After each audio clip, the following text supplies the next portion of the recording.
Ciao tribù, shalom a tutti, ciao a tutti, ciao Emi, grazie per essere tornato. Ciao, come state? Tutto bene? Sì, sì, io sto bene e volevo iniziare il video dicendo che appunto sul canale ti amano tutti. C'è ogni tanto qualcuno che torna ancora sui vecchi video che avevamo fatto qualche mese fa e sono tutti dalla tua parte, sono tutti contenti del percorso che hai fatto. Io ed Emi ci siamo risentiti di recente in privato, data la condizione che stiamo vivendo della guerra in Medio Oriente, e purtroppo Emi mi ha raccontato anche di aver perso dei parenti. Se vi ricordate, comunque vi lascio il link in descrizione, nei video precedenti Amy ci aveva proprio raccontato di avere lì nella striscia di Gaza dei parenti e di essere arrabbiatissimo ovviamente con i Gazawi in generale, non solo con Hamas ovviamente, proprio per aver creato questa situazione. E nulla, quindi Emi, che dire, se tu te la senti io ti chiederei un pochino gli aggiornamenti per quanto riguarda questi tuoi familiari. Sì, allora, ho perso 8 miei cugini perché ad un certo punto mio zio mi ha mandato le foto di loro tagliati sotto i bombardamenti e gli ho chiesto di dettagli per capire del perché, se erano partiti missili da Hamas in quella zona e quindi Israele ha risposto al fuoco colpendo quella zona lì, cosa che escludo perché è un quartiere dove quasi la totalità degli abitanti in quella zona lì sono con l'autorità palestinese. Hamas non si è, secondo me, non è riuscita a infiltrarsi per mandare dei missili e quindi lo escludo. Avevo chiesto anche se poteva essere, perché quel giorno lì, guarda caso, ho sentito sul notiziario che Hamas, nella confusione, ha mandato dei missili e anziché colpire Israele sono caduti all'interno della striscia di Gaza. Quindi da lì il dubbio mi è venuto, gli ho chiesto ma non è che sono quei missili di Hamas che hanno mandato per errore dentro errore? Non si capisce neanche se è errore o no, perché potrebbe anche essere una, come si dice, una ripicca per quanto ha fatto l'autorità palestinese che stava dichiarando di voler entrare nella striscia di Gaza a prendere il controllo per Mhm. consentire a Hamas di uscire, mentre Hamas giustamente dice no, noi non vogliamo abbandonare perché loro non vogliono abbandonare la striscia di Gaza e il governo della striscia di Gaza, quindi è una confusione. Mio zio non mi ha saputo dare informazioni dettagliate su cosa è successo. L'unica cosa che sappiamo è che abbiamo perso 8 in famiglia con questi missili che non abbiamo neanche la conferma che siano missili israeliani e quindi a questo punto tra i due io penso che siano missili di Hamas che logicamente mi viene da pensare che sono missili di Hamas che loro hanno sparato su il campo di Rafah direttamente perché era una punizione all'autorità palestinese per il suo, tra virgolette, complotto con Israele per andare a prendere il controllo sulla striscia di Gaza. Un'altra cosa che mi ha fatto molto un po' imbizzarrire è il fatto che c'è morto mio cugino mentre tutto il resto della famiglia non ha avuto niente, quindi loro dicono sì, c'era lui soltanto in casa e solo lui e tutti gli altri erano fuori, ma un bambino di 12 anni.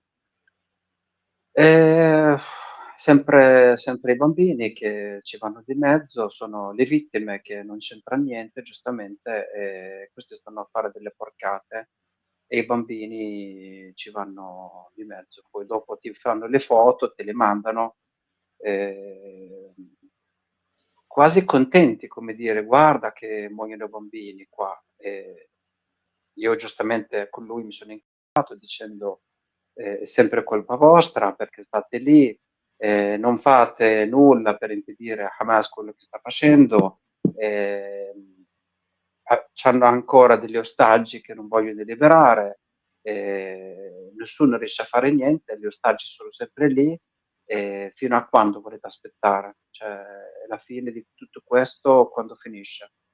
E anche lì mi ha detto non lo sa, non lo sa, quindi non lo sa oppure sono d'accordo tra di loro, fanno il gioco di no, ma noi siamo contrari, non siamo contrari.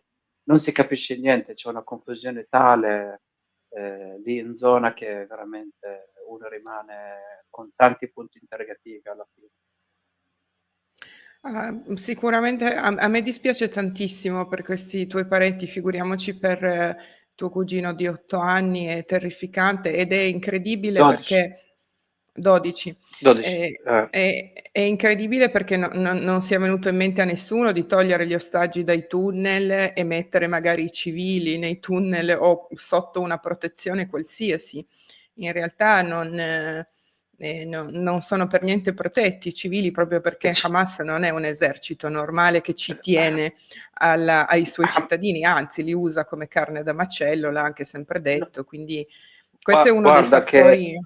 Mhm. su questo non ci sono dubbi. Io seguo canali in lingua araba giù, quindi interviste che fanno ai capi di Hamas da parte di Al Jazeera e altre TV arabe, e giustamente in tanti talk show loro parlano con loro dicendo: ma quello che state facendo si sta ripercuotendo sulla popolazione civile, come rispondete? E un capo di Hamas ha risposto molto tranquillamente dicendo: ah, ma i civili che ci sono in Gaza non sono sotto la nostra protezione, non sono una nostra responsabilità, è responsabilità delle Nazioni Unite, e quindi le Nazioni Unite hanno fallito loro a proteggerli.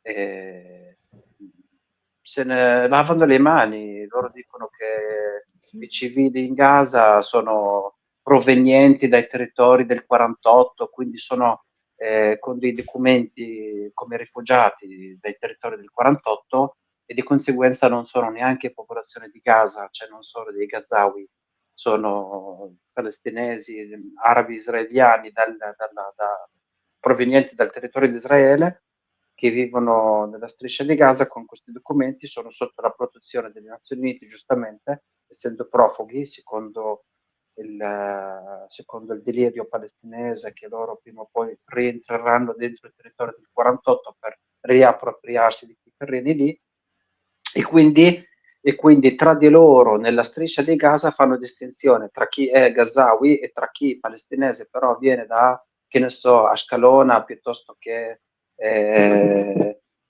deserto del Negev, perché questi qua sono arabi che prima o poi torneranno lì, quindi non fanno parte della popolazione di Gaza, e di conseguenza non sono neanche sotto la protezione del governo di Hamas, sono sotto la protezione delle Nazioni Unite, e loro dicono: se muoiono non sono problemi nostri, non siamo adibiti a proteggerli, non è nostro compito. Mhm. È pazzesco. Senti, ma quando c'è stata, mi racconti un pochino di questa incursione dell'autorità palestinese all'interno della striscia, perché poi ci sono state anche delle manifestazioni alle quali io non ho creduto, personalmente non so te, che facevano vedere che i Gazawi improvvisamente erano contro Hamas.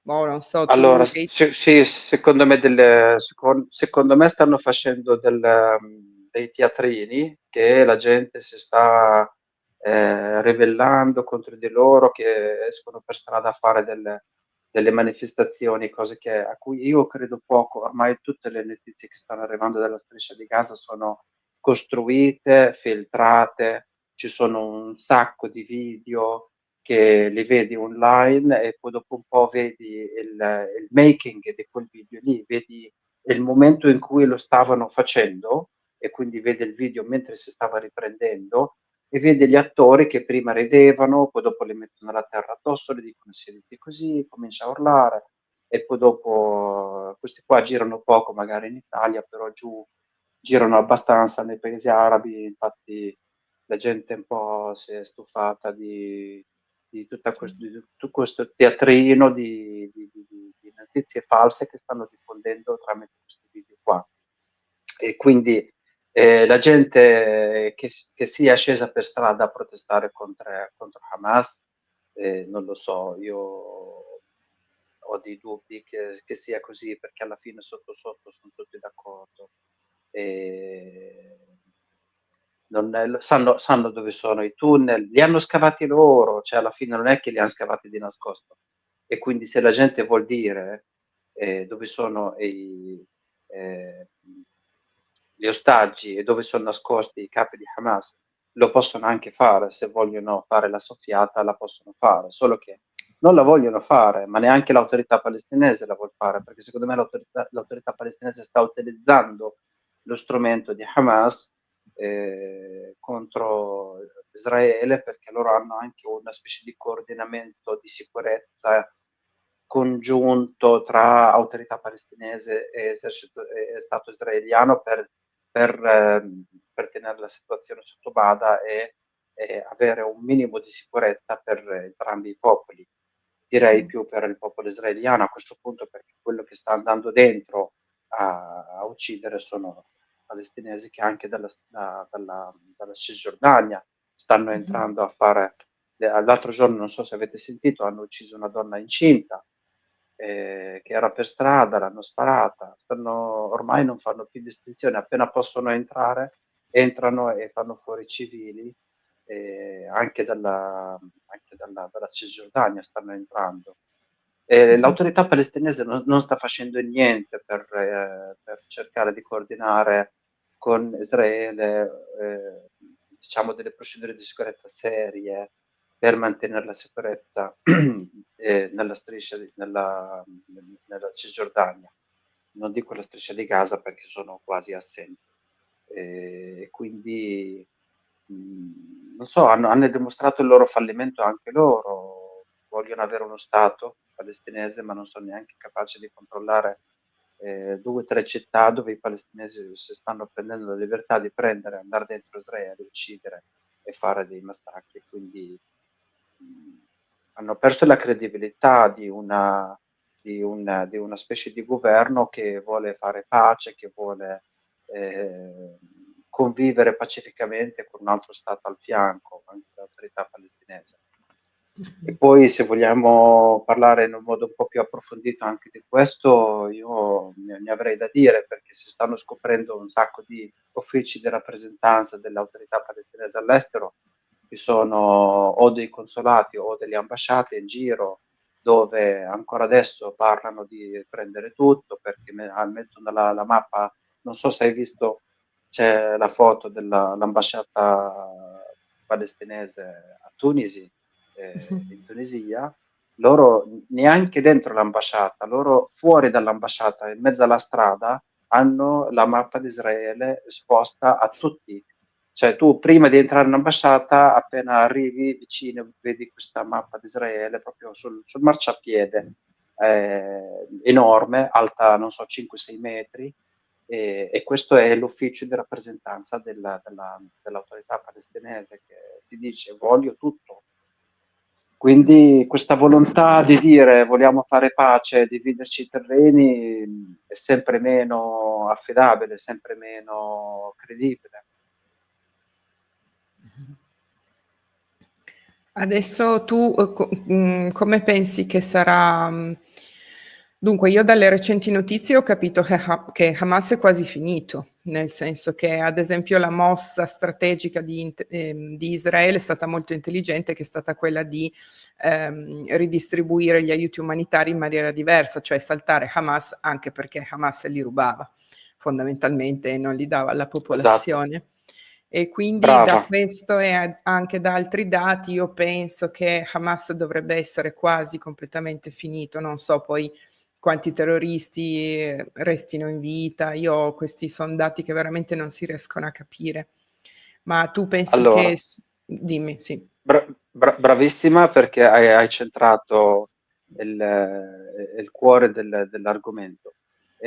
Hamas, una volta che gli hai tolto gli aiuti internazionali che loro vendono a caro prezzo alla popolazione civile di Gaza, li togli i soldi. Se li togli i soldi, li togli gli stipendi che danno ai loro militanti, e i militanti non vanno a combattere a gratis, nessuno andrebbe a rischiare la sua vita a gratis, altro che jihad e martirio per Allah.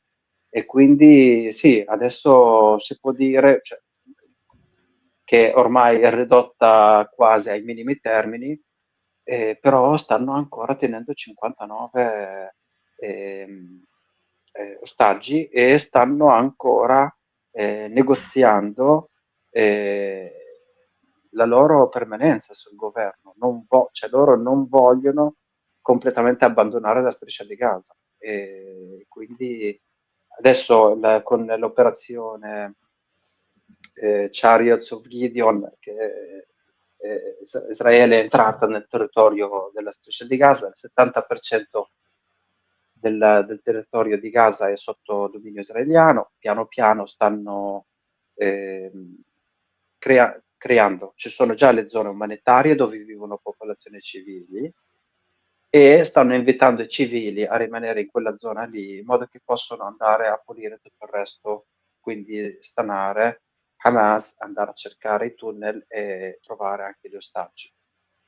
La paura è che man mano che Hamas perde forza, molti loro militanti stanno abbandonando le armi e stanno correndo in mezzo a queste zone umanitarie, quindi si mescolano con la popolazione civile.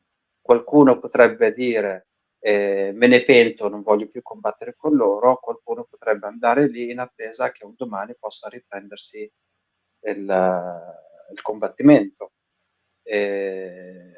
Sicuramente sì, capi non ce ne sono più, perché anche Mohammed Sinwar è morto, non so se sicuramente lo sai.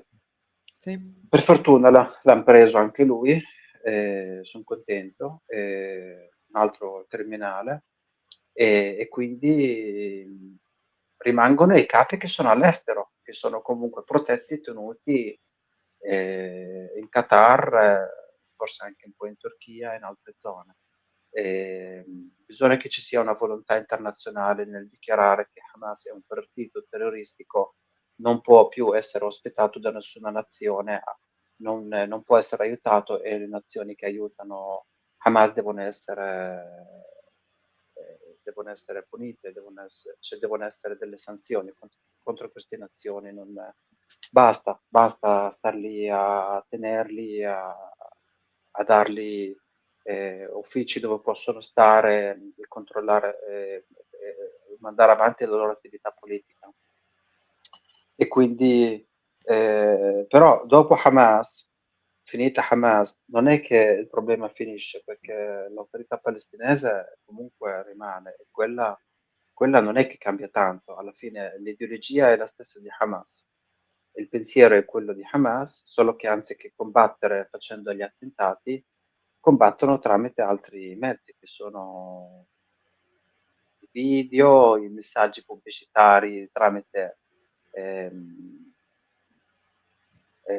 attività culturali o altre, insomma, hanno un sacco di mezzi per influenzare anche i mezzi di informazione esteri in Europa e negli Stati Uniti, perché gli aiuti che ricevono, che non sono pochi, sono miliardi su miliardi, e in parte li spendono dandoli anche alle TV europee e americane per sostenere la causa palestinese e la narrativa palestinese. So Mhm. che in Europa, per fortuna, lo chiamano Sanduq el-Europi in arabo, che sarebbe il fondo europeo di cooperazione, non so bene se è quello il suo nome, c'è un fondo europeo che vengono dati per cooperazione internazionale, vengono dati agli stati esteri. Hanno deciso, oppure forse la Commissione europea, di non dare più soldi all'autorità palestinese perché sta pagando ancora oggi stipendi a tutte le famiglie dove hanno avuto dei morti durante combattimenti o attentati terroristici contro gli israeliani.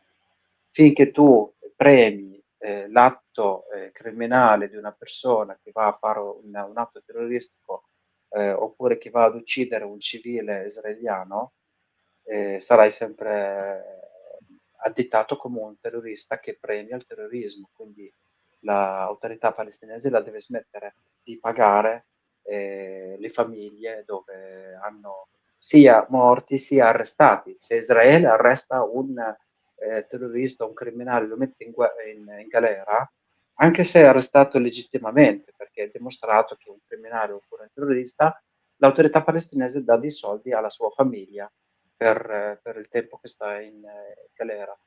E anche questo altro che non è che incitamento alla guerra, alla jihad. E quindi io penso che sia anche il momento che in Europa i paesi europei, i singoli stati europei seguano l'esempio della Commissione europea, taglino i fondi e soprattutto magari iniziano anche a chiudere gli uffici di rappresentanza palestinese sui loro territori, perché a tutti gli effetti sono degli uffici di terrorismo internazionale alla fine. Io la vedo così, quindi come anche il consolato palestinese che c'è a Milano, all'interno del quale c'è ancora la mappa di Israele completa sul muro e quindi vorrebbero riprendersi tutto, cacciare fuori gli israeliani, insomma la solita narrativa. E io non riesco a capacitarmi che in un paese europeo occidentale come l'Italia si accettino ancora queste cose qua. È come se tu vai dentro all'ambasciata russa e vedi la mappa mondo e dove c'è scritto Stati Uniti, anziché vedere Stati Uniti, vedi un altro nome, oppure che ne so, lo Stato tutto con il fuoco sopra perché i russi vorrebbero dar fuoco a tutti gli americani, oppure che ne so, entri dentro, vedi la mappa della Russia con Ucraina dove è scritto Russia, Grande Russia. Cioè, per me gli uffici di rappresentanza diplomatica dovrebbero rispondere a quelle che sono le leggi internazionali e quando ci sono stati riconosciuti a livello internazionale la sovranità di quel Stato lì va rispettata. Quindi Israele ormai è uno Stato che c'è a tutti gli effetti, se non se ne va via, eh, lo devono accettare, quindi eh, dobbiamo anche noi aiutarli ad accettarlo e noi non le stiamo aiutando, perché noi le stiamo dando manforte a rimanere sulla loro posizione. Già i paesi arabi stanno iniziando ad avere più coraggio a dire basta, non si possono più neanche andare fuori a protestare contro Israele oppure a favore dei palestinesi o dire certe parole su internet piuttosto che su YouTube.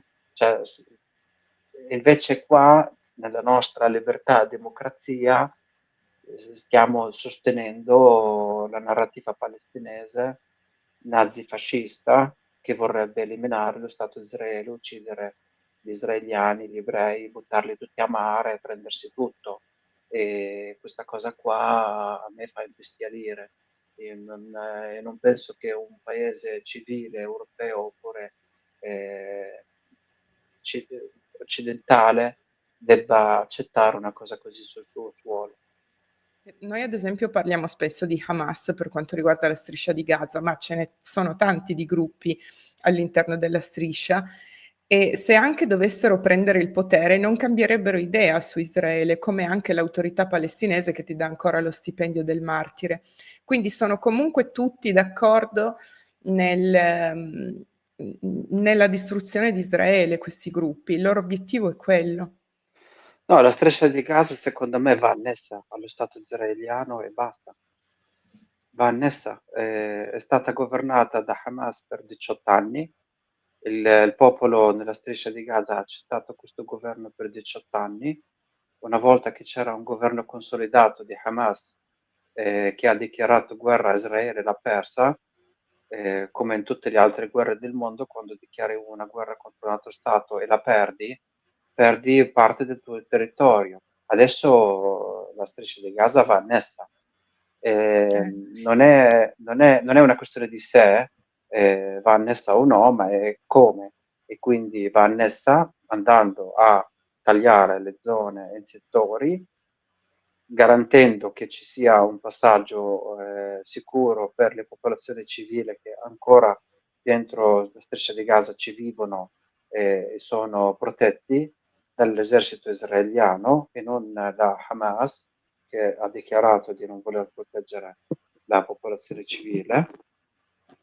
E quindi queste zone umanitarie dove stanno questi civili, man mano che riusciranno a discernere quelle che sono civili innocenti da terroristi di Hamas, Hamas dovrà essere completamente distrutta e poi dopo piano piano questi territori verranno riemmessi nella normalità giustamente devono anche aprire le porte al popolo in Gaza che se vuole rimanere lì può rimanere, ma se vuole andare via devono anche essere liberi di dire vogliamo andare via. E, e quindi nel futuro io vedo la striscia di Gaza annessa a Israele con dentro gli arabi musulmani che vivono dentro, lavorano dentro, come prima del 2005 vivevano dentro e non è che si lamentassero tutti della presenza degli israeliani, anzi i problemi per tanti sono iniziati dopo, perché i miei zii che sono di Al-Fatah e tanti di Al-Fatah sono stati uccisi da Hamas proprio dopo che Israele si è ritirata nel 2005 e hanno fatto quella votazione dove hanno votato per Hamas nel 2007. Per quanto riguarda invece, torno al discorso della sinistra italiana pro-palestinese, non so se la gente di sinistra in Italia se ne sta accorgendo che questa situazione paradossale sta portando gli antifascisti ad appoggiare il fascismo. Io l'altro giorno su Facebook seguivo una pagina di antifascisti che da sempre gli ho messo like, li ho seguiti, non li seguo più, i miei commenti erano molto ostili al post che hanno pubblicato, mi hanno osteggiato anche loro perché non riuscivano a capire che loro in pratica stanno sostenendo il nazifascismo islamico palestinese ed è un paradosso enorme che la sinistra europea e italiana sta sostenendo questo nazifascismo palestinese, senza rendersene conto che sono diventati amici dei fascisti. Loro che erano partiti, che erano antifascisti, adesso sono diventati amici dei fascisti. Quindi per me l'antifascismo in Italia non c'è più. Senti, quando sei riuscito a comunicare con qualcuno dei tuoi parenti quando c'è stata il rilascio dei cadaveri della famiglia Bibas? Eri riuscito a, non so, dire qualcosa? Certo, certo, con mio zio ne ho parlato, che gli ho detto siete dei criminali, questa cosa qua, uccidere dei bambini così a sangue freddo, poi tagliare i loro corpi con delle pietre per simulare che sono morti sotto i bombardamenti. Gli ho detto ma questo è un crimine. E lui, parlando con me, per un attimo ho sentito una debolezza nei suoi messaggi, che era dispiaciuto perché mi mandava le audio su WhatsApp e quindi dalla voce capisci che si sentiva in colpa, si sentiva una merda ed è giusto così perché non si fa. Però dopo hanno una psiche così labile, passano dal piangere all'arrabbiarsi in una frazione di secondo. Quindi si sente in colpa, sanno che hanno fatto una cosa bruttissima, però poi dopo si arrabbia dicendo ma perché non se ne vanno via, ci lasciano da soli, che così noi prendiamo tutto e basta, perché non vanno via? Loro sono ancora convinti che 6 milioni di israeliani possono prendere e andare via così, perché gli hanno fatto il lavaggio del cervello. Sono convinti che questa qua è una popolazione europea arrivata da non so dove, si è piantata lì e non c'entra niente con quel stato lì. Ragazzi, Israele esisteva prima che l'Islam esistesse. Israele di ebrei nella Terra Santa c'erano anche cristiani, c'erano prima che Maometto nascesse. Eh, quello lì è territorio non arabo, ma assiro-babilonese, dove la gente parlava altre lingue e non arabo, dove la gente era o cristiani o ebrei o di altre religioni che vivevano tranquillamente in mezzo, perché per fortuna i cristiani e ebrei non hanno questo pallino di andare a uccidere i kuffar, gli eretici. Uno, se vuoi pregare per il sole, fallo pure, sei libero di farlo. E, e quindi da 3500 anni che c'è Israele lì, non è nata ieri. Quindi eh, come possono, non lo so, io, cioè, il lavaggio del cervello che hanno subito, che veramente pensano che è Palestina, è terra araba e islamica e non c'entra niente con gli israeliani, non c'entra niente con gli ebrei, che non, cioè, hanno una visione della storia completamente distorta.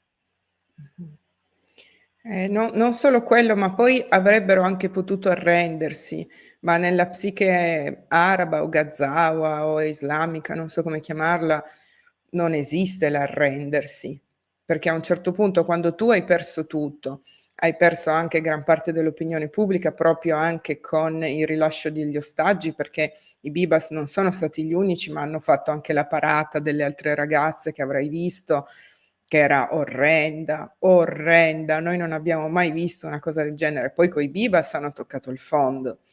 E non è mai venuto in mente a nessuno di dire ok, ci arrendiamo. Cioè nella psiche araba che cosa significherebbe? Perché dovrebbe essere così tragico? Arrenditi, rilascia gli ostaggi, la guerra finisce, cambio di potere, amministrazione politica israeliana, ok? Basta. E invece no. E quindi in riferimento a questo immaginavo tuo zio che sì, magari in qualche audio era anche umanamente dispiaciuto, però poi tornava su una sua posizione anche contraddittoria.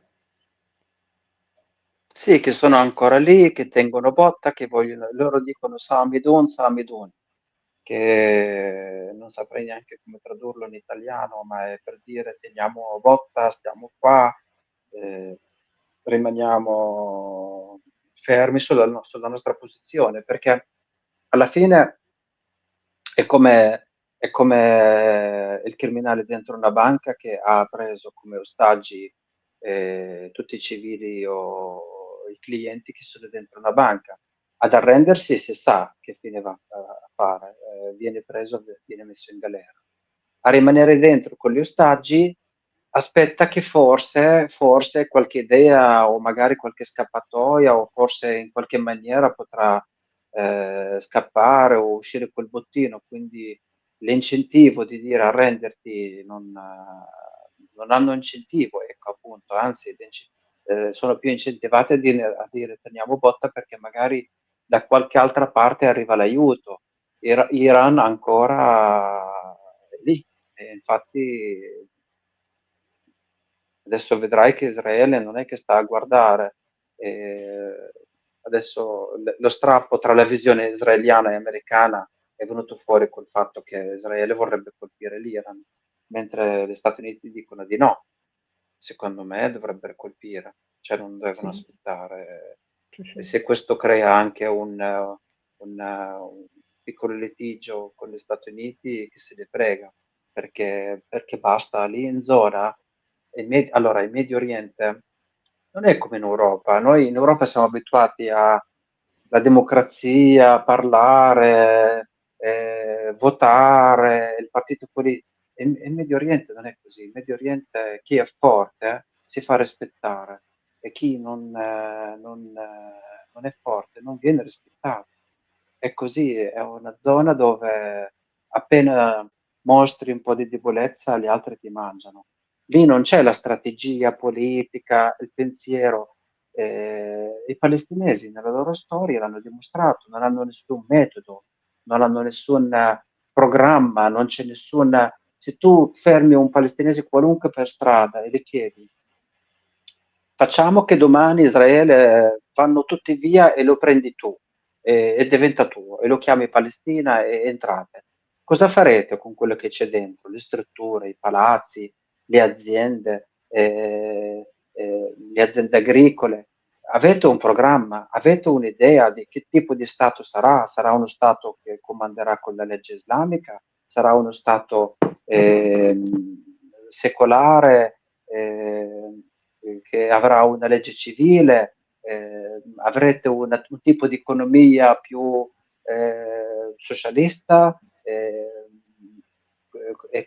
comunista oppure capitalistico al 100%? che tipo di apertura avrete? Non sanno niente di nulla, di niente, ma neanche l'autorità palestinese ha idea di che cosa vuol fare o cosa. Non hanno, ma perché proprio nella loro testa non ci credono nemmeno loro ad avere uno Stato. Cioè sono lì che dicono resistiamo, resistiamo, ma non c'è nessun tipo di pensiero sul dopo. Cioè, dopo, che cosa farai? Che cosa avrai? Che programmi hai per il futuro? Lo vedi anche nelle scuole, semplicemente, una qualunque scuola palestinese, entri, vai a prendere i libri e vai a vedere che cosa stanno insegnando ai ragazzi.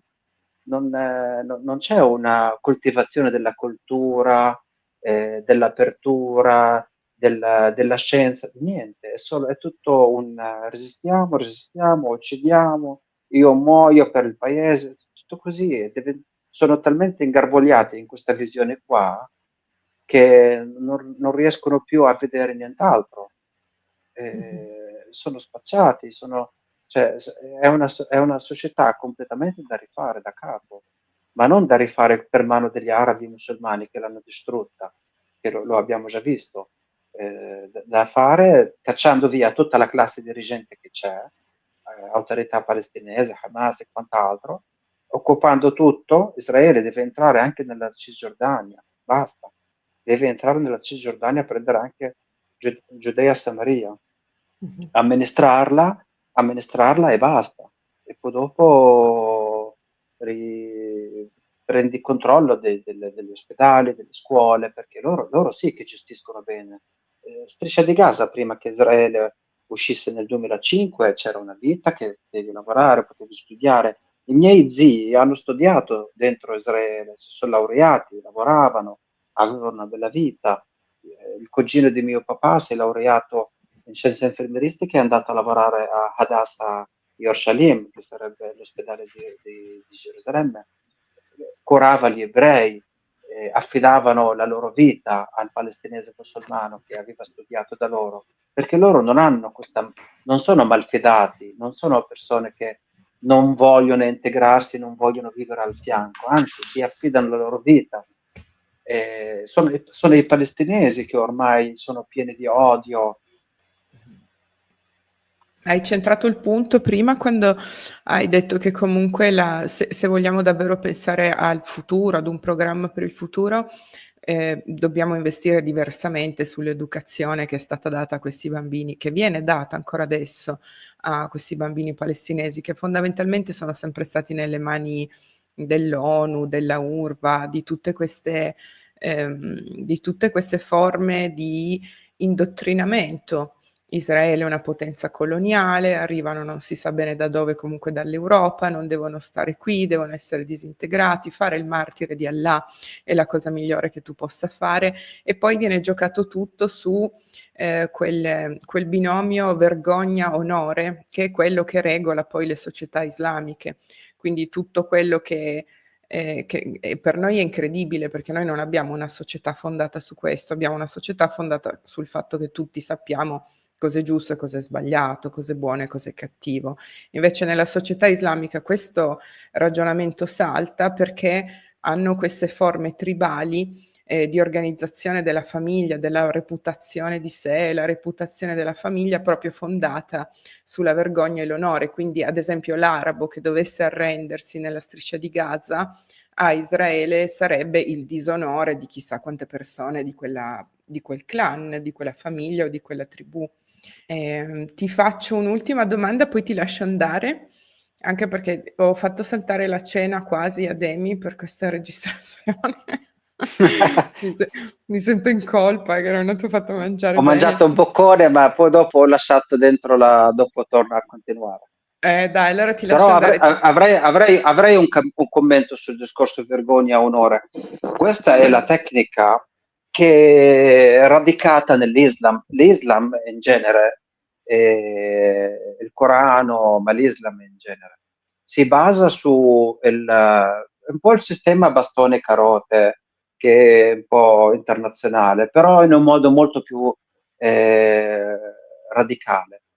La carota, si sa, il paradiso, il martirio, ehm, eh, il bastone sarebbe ehm, l'inferno, la vergogna, la punizione davanti a tutti, perché verrai preso, verrai ucciso, verrai...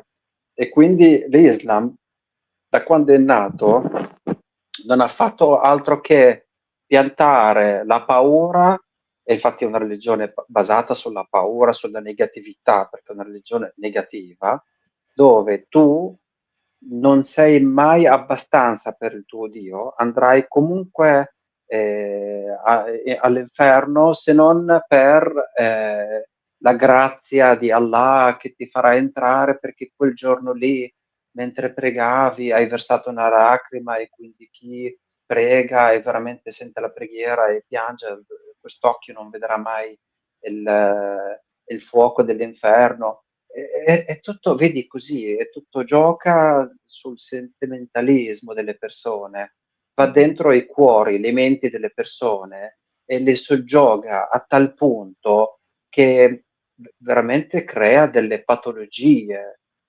psicologiche dentro le persone e creando queste patologie si insita dentro queste patologie e si rafferma.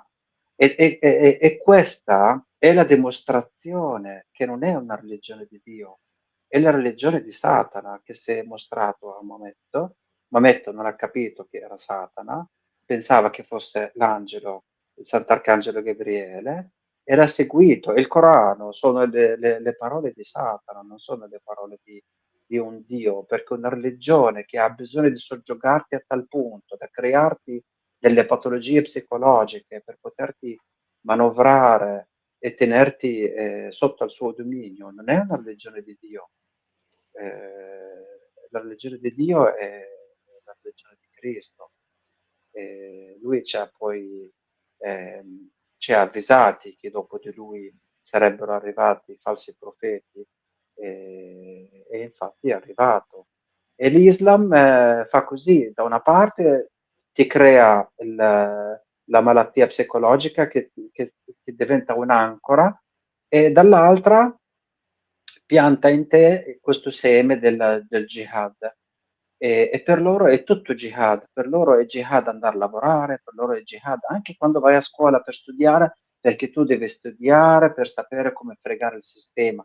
Quindi anche se vai a fare ingegneria elettronica, devi imparare come fare i circuiti per far detonare la bomba. Se vai a studiare ingegneria civile, devi sapere come fare i tunnel sottoterra. Tutto deve essere utilizzato per il volere di Allah. Sono veramente pochissimi quelli che riescono a prescindere da questa visione e si creano una vita diversa, positiva, dove veramente pensano alla loro famiglia e, o, o hanno un amore per i loro bambini e figli che è veramente smisurato a tal punto da ripudiare anche Dio o Allah per i loro figli. No, lì è il contrario, lì è tutto per Allah e quindi delle due rifiuti i tuoi figli se non sono quelli che fanno come deve essere secondo l'Islam. È una religione di... cioè la famiglia vale solo quando è vissuta secondo l'Islam, altrimenti anche la famiglia viene fatta a pezzi, perché abbiamo visto Mus'ab Hassan che ha abbandonato la sua famiglia, se dovesse rientrare lo ucciderebbero i suoi fratelli e suo padre, perché lo vedono come un traditore di Hamas. E, è una religione negativa che basata sulla negatività e sul combattimento contro i cristiani ebrei, perché devono fare guerra contro i cristiani ebrei, ma solo i cristiani ebrei. Ci sono dei racconti di Maometto in cui dice che se muori in jihad combattendo contro i cristiani ebrei hai il doppio del valore rispetto a morire combattendo contro kuffar oppure gli atei. E quindi Maometto stesso afferma che la jihad vale di più se è contro cristiani ebrei. Vedi, questo è palese che l'Islam non nasce come una religione che deve convertire tutti, nasce come una religione che deve combattere cristiani e ebrei. prima di tutto, perché a Satana non gli andava bene che il cristianesimo si stava diffondendo e noi abbiamo gli esempi della responsabilità, ehm, della positività che viviamo noi in Europa, dove c'è rispetto alla sacralità della vita della persona, addirittura la sacralità della vita anche degli animali che noi abbiamo qua in Europa, che loro giù neanche i loro figli li rispettano come noi rispettiamo i gatti qua, non hanno proprio questo disprezzo per la vita che viene impartito proprio dalla religione musulmana. La religione musulmana ti insegna a disprezzare la tua vita non vale niente, tu non sei nulla, tu vali solo quello che fai per Allah e se Allah è contento tu sei qualcosa e andrai anche in paradiso, altrimenti tu non sei niente e andrai nell'inferno a subire la tortura per il resto della vita. E questo è l'Islam, la religione del male, Sì, nata per combattere il bene che abbiamo noi qua. E il 7 di bello. ottobre è un'immagine talmente il 7 di ottobre è la dimostrazione più grande di quello che è l'Islam. Anche se molti magari ti dicono no, non è vero perché questo è estremismo. No, non è estremismo, questo è l'Islam. Quello che hanno fatto il 7 di ottobre è l'Islam. Questo è l'Islam. E se non Sì. stiamo attenti in Europa, arriveranno qua e ci saranno dei 7 ottobre anche in Europa, se non stiamo attenti. Quanti ne vogliamo? Senti, ti faccio l'ultima domanda, poi chiudiamo, che stiamo sforando tantissimo e poi mi sento in colpa che ti ho fatto saltare la cena. Li perdonerai mai, Gazawi, per quello che hanno fatto? No, Va oddio, bene. noi sai cosa c'è? Abbiamo sempre questo cuore che è capace di perdonare se uno veramente smette. E il fatto che io sono logico, so che la mentalità di una persona non cambia così nel giro di poco tempo, quindi ci vorrà molto tempo, molto tempo. Va bene, ti ringrazio tantissimo, Amy. Sono sicura che ti saluteranno nei commenti tutti gli altri che ti amano ormai, sei proprio la star del canale Lo perché erano spero. rimasti impressionati dal tuo percorso, dalla tua sincerità, dall'autenticità Grazie. che c'era stato negli altri video, quindi ti lascio andare Grazie. a mangiare che mi sento in colpa. Grazie. Grazie. Grazie. No, grazie a te, Io, Shukran Ktir. io ancora vado a vedere tutti i vecchi video, sai? Vado a vedere i commenti. Mi viene da mettere like, vorrei tanto, ma non ce la faccio, non riesco. Mh-mh. No, no, figurati, resta più anonimo che puoi. L'altro giorno c'era forse una ragazza che ha scritto: "Ah, ho riguardato oggi questo video per la seconda volta", perché avevi comunque dato speranza e ottimismo, cosa che di solito io non do perché sono molto più pessimista. Però sentendo te avevano ricevuto questo principalmente, sincerità, speranza e ottimismo e quindi ben venga insomma. Questo è grazie alla mia conversione al Sì, cristianesimo, sì, che sì, proprio lo Spirito Santo che ha salvato la mia vita, la mia anima. sì. Benissimo. Allora buona cena, buon appetito. Grazie, grazie.